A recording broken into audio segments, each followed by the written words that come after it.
একমাত্র শিক্ষক দিয়ে চলছে স্কুলের পঠন পাঠন, অথচ সেই শিক্ষককে মিড ডে মিলের বাজার করতে যেতে হয়, অফিসিয়াল কাজকর্মও সামলাতে হয়। আর স্যারের অমন অবস্থা লক্ষ্য করে স্কুলের উঁচু ক্লাসের দাদারা ক্লাস নিচ্ছে ভাইদের, অথচ যারা দাদা তাদেরই তো ঠিকঠাক মতো ক্লাস হয় না। তাছাড়া একজন শিক্ষক পঞ্চম শ্রেণী থেকে অষ্টম শ্রেণী পর্যন্ত এতগুলো ক্লাসের অনেকগুলো বিষয় পড়াবেন কি করে, এটা তো বোঝা সকলের পক্ষেই সম্ভব। সব মিলিয়ে ওই স্কুলটিতে পড়ুয়ার সংখ্যা 81 জন। শিক্ষক যদি একটি ক্লাস নিতে যান তো অন্য ক্লাসগুলো তো ফাঁকা থাকছে। তাছাড়া ওনার একার পক্ষে এতগুলো বিষয় তো সেভাবে পড়ানো সম্ভব নয়। স্কুলে 4টি শ্রেণীর ক্লাস কি করে নিচ্ছেন তিনি? এমন কাজ কোনো ম্যাজিকের দ্বারাও সম্ভব নয়। এত কিছু প্রশাসনের জানা থাকা সত্ত্বেও কেন সরকার থেকে কোনো শিক্ষক নিয়োগ করা হচ্ছে না স্কুলটিতে, এই প্রশ্ন অভিভাবকদের। এভাবে কি একটা শিক্ষা প্রতিষ্ঠান চলতে পারে? এমন ঘটনায় অভিভাবকরাও ক্ষুব্ধ। তারা তো সবটাই দেখছেন একেবারে কাছ থেকে। শিক্ষামন্ত্রী তো অনেক সময় অনেক কথা বলে থাকেন, অথচ ওই স্কুলের ছাত্রদের ভবিষ্যতের চিন্তা করছেন না কেন? যদি জানা থাকে তাহলে আপাতত 2 জন শিক্ষককে অতি দ্রুত নিয়োগ করার ব্যবস্থা করুন। এমন ঘটনাটির ছবি লক্ষ্য করা গেল মালদা জেলার হরিশ্চন্দ্রপুর 1 ব্লকের মহেন্দ্রপুর গ্রাম পঞ্চায়েতের গাংদিয়া বাংরুয়া মাধ্যমিক শিক্ষা কেন্দ্রে। অভিভাবকরা বলছেন, শিক্ষক না থাকায় একদিকে ছাত্ররা যেমন ঠিকঠাক শিক্ষা পাচ্ছে না, তেমনি ওই প্রতিষ্ঠানটির ভবিষ্যৎ নিয়েও দুশ্চিন্তায় রয়েছেন তারা।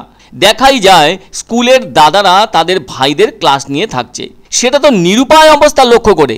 জানা গেছে গাংদিয়া বাংরুয়া মাধ্যমিক শিক্ষা কেন্দ্রটি 2001 সালে 6 জন শিক্ষক নিয়ে পথ চলা শুরু করেছিল, আর স্কুলটি সরকারিভাবে অনুমোদন পায় 2003 সালে।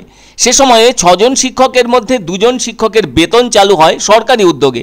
এরপর ধাপে ধাপে বাকি 4 জন শিক্ষকেরও বেতন চালু হয়। পরে একজন শিক্ষক মারা যান, আর বাকি 5 জন শিক্ষকের মধ্যে 4 জন শিক্ষক ধীরে ধীরে স্কুলের চাকরি জীবন থেকে অবসর নেন। ফলে ওই 6 জন শিক্ষকের মধ্যে থাকা সবেধন নীলমণি বর্তমান টিচার ইনচার্জ রাহানুল হক স্কুলের পঠন পাঠন চালু রেখে চলেছেন ভীষণ কষ্ট করে। একে আর এখন স্কুল হিসেবে গণ্য করা যাচ্ছে না। সরকার ছাত্রদের ভবিষ্যতের কথা না ভেবে নিজেদের ভবিষ্যতের কথা ভেবে চলেছে বলে অভিভাবকদের অভিমত। ফলে জীবনের ভিত তৈরির সময়টা তাদের নড়বড়ে থেকে যাচ্ছে, যা সবচেয়ে বড় লজ্জার। একটা স্কুলে শুধুই পড়ছে, কিন্তু কোনো বিষয় সম্পর্কে কোনো রকম জ্ঞান তাদের হচ্ছে না। তাহলে তাদের আগামী ভবিষ্যৎ তো ডাহা অন্ধকারে ডুবে যাচ্ছে। স্কুলের 5 জন শিক্ষক নেই, আর তাই 2022 সাল থেকে যিনি দায়িত্বে আছেন সেই রাহানুল হকই এখন প্রধান শিক্ষকের ভূমিকা পালন করছেন। কোনো গ্রুপ ডি কর্মীও নেই, তাই স্কুলের দরজা বন্ধ করা থেকে শুরু করে দরজা খোলার দায়িত্ব তার। তিনি বলেন, তার স্কুলে খাতায় কলমে 81 জন ছাত্র থাকলেও নিয়মিত স্কুলে আসছে 30 থেকে 35 জন পড়ুয়া। অভিভাবকদের বক্তব্য, শিক্ষকের অভাবের জন্যই বাকি ছাত্ররা স্কুলে আসছে না।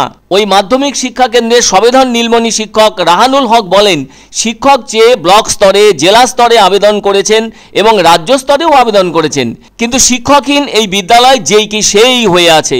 কবে মিটবে শিক্ষক সমস্যা জানা নেই কারো। যারা নতুন ক্লাসে উঠবে সামনের বছর, তারা কোনো কিছু না শিখেই পাশ করবে, কেননা ওই শিক্ষক মশাই কি বা করবেন তাদের পরীক্ষার ব্যাপারে সেটা সকলেরই জানা। ভর্তির সময় যখন আসে তখন একা মানুষ ডোর টু ডোর গিয়ে ছাত্র কালেকশন করি, আর কোনো ছাত্রের গার্জেনরা ভর্তি করতে চায়, কোনো ছাত্ররা ভর্তি করতে চায় না, যেহেতু একটাই টিচার। তবুও চেষ্টা করে ছাত্রগুলো ভর্তি করি। বর্তমানে আমার স্কুলে 81 জন ছাত্র এনরোলমেন্ট আছে, 35-30 জন করে রেগুলার আসে। একটাই মাস্টার, তো এই সব ক্লাস সামলাতে পারছে না, তো মাঝে মধ্যে আমরা এই ক্লাস নিয়ে নিই। এগুলা 5 ক্লাস 6 ক্লাস। মাস্টারের অভাবের জন্য ছেলেমেলে ইদিগুদি হয়ে যাচ্ছে। আর এখানে এই স্কুলে কোনো ধনীপতির ছেলে নাই, মেয়ে নাই, সব গরিবের। আমিও যে আছি, আমিও গরিব। দরকার হলে আমি ছেলে পেলেকে নিয়ে ফের বাইরেও চলে যাচ্ছি খাটার জন্য। হ্যাঁ, এখানে যদি মাস্টার থাকতো কারো 2টা, তো ছেলেমেলে শিক্ষিত হতো।